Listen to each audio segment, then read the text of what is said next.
Hi friends, అందరికీ నమస్కారం. Welcome to Sukriti's home. మనకి ఉగాది నుండి శ్రీరామనవమి వరకు అంటే 9 రోజులు కూడా చైత్ర వసంత నవరాత్రులు జరుగుతాయి.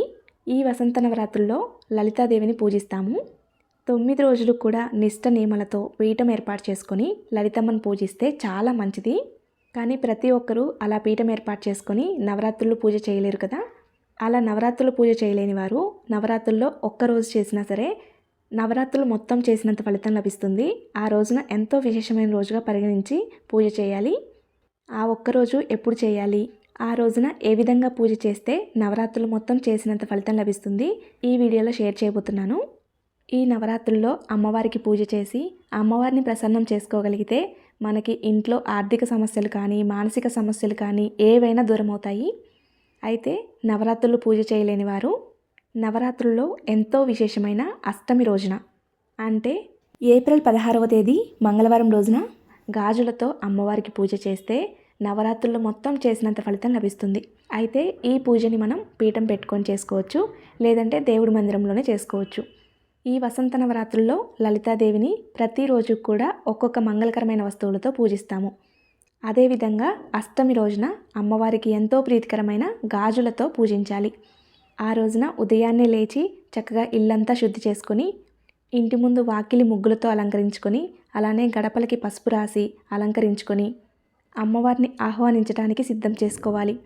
దేవుడి మందిరంలో కానీ లేదంటే ఇంట్లో ఏదైనా ప్రదేశంలో ఒక పీఠంని ఏర్పాటు చేసుకొని పీఠం మీద ఒక కొత్త వస్త్రాన్ని పరుచుకొని ఆ పీఠం మీద అమ్మవారిని నిలుపుకోవాలి. అలానే గణపతి విగ్రహాన్ని కానీ లేదా పసుపు గణపతిని కానీ చేసుకొని గణపతి పూజ చేయాలి. లలితాదేవి విగ్రహం ఉంటే లలితాదేవి విగ్రహాన్ని కూడా సిద్ధం చేసుకోవాలి. లేదంటే మన వీలుని పెట్టి ఏ అమ్మవారి స్వరూపాన్నైనా పెట్టుకోవచ్చు. ఇక్కడ నేను లక్ష్మీదేవిని పెట్టి చూపిస్తున్నాను. అమ్మవారు అలంకార ప్రియురాలు కాబట్టి మనకు వీలున్నంత అలంకరణ చేసుకుంటే చాలా మంచిది. ముందుగా గణపతికి దీపధూప నైవేద్యాలు సమర్పించిన తర్వాత లలిత అమ్మవారికి పసుపు కుంకుమ గంధము అక్షింతలు పుష్పము సమర్పించాలి. ఈరోజు చేసే పూజ చాలా విశేషమైనది. చాలా తేలికగా అమ్మవారి అనుగ్రహం పొందవచ్చు. అందుకే నవరాత్రుల్లో పీఠం పెట్టుకొని పూజ చేసుకోలేదు అని బాధపడేవారు ఇలా అష్టమి రోజున గాజుల పూజ చేయండి. మంచి ఫలితాలు లభిస్తాయి. ఆ అమ్మ యొక్క చూపు మన మీద పడుతుంది. అమ్మ చూపు మన మీద పడింది అంటే మనకి ఇంట్లో ఎటువంటి లోటు ఉండదు. ఈ పూజ పెద్ద గాజులతో మాత్రమే చేయాలి. కనీసం ఒక 10 డజన్లు తెచ్చుకోవాలి. ఎందుకంటే అన్ని గాజుల్లో కొన్ని గాజులు మంచివి రాకపోవచ్చు. మొత్తం 108 గాజులు ముందుగా సిద్ధం చేసి పెట్టుకోవాలి.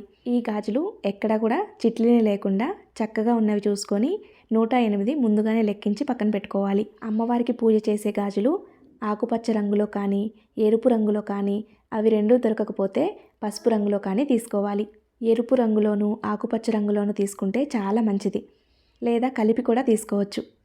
లలిత అమ్మవారి అష్టోత్తర శతనామావళి చదువుకుంటూ ఒక్కొక్క గాజు అమ్మవారికి నెమ్మదిగా సమర్పించాలి.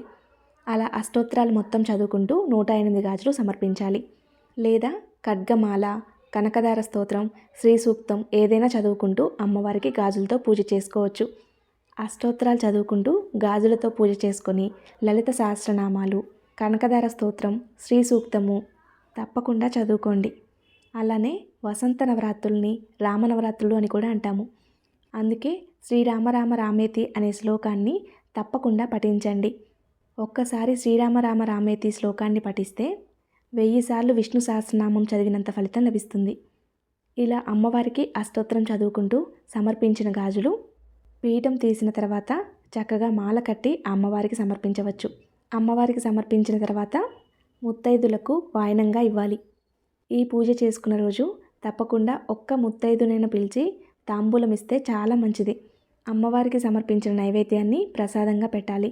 వారి నోటిని తీపి చేసి పంపించాలి.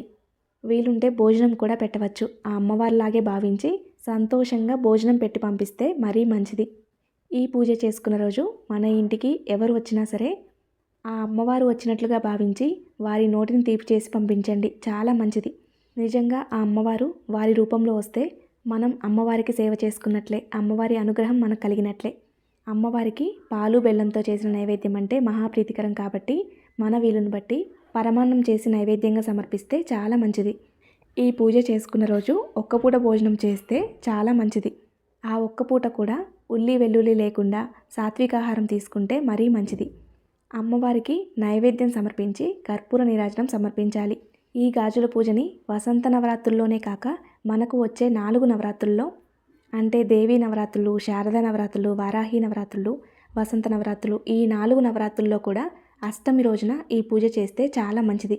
అయితే వసంత నవరాత్రుల్లో అయితే లలితమ్మకు చేసినట్లుగా ఏ నవరాత్రుల్లో ఏ అమ్మవారికి ప్రత్యేకంగా పూజ చేస్తామో ఆ అమ్మవారికి ఈ గాజులతో పూజ చేయాలి. ఈ గాజుల పూజకి చిట్టి గాజులు పనికిరావు, పెద్ద గాజులతో మాత్రమే చేయాలి. ఈ విధంగా అష్టమి రోజున గాజులతో అమ్మవారికి పూజ చేసి ఆ అమ్మవారి అనుగ్రహం పొందండి. ఈ వీడియో కానీ మీకు నచ్చినట్లయితే లైక్ చేయండి, మీ స్నేహితులకి బంధువులకి షేర్ చేయండి. మరిన్ని వీడియోస్ కోసం మన ఛానల్ సబ్స్క్రైబ్ చేసుకోండి. ధన్యవాదములు.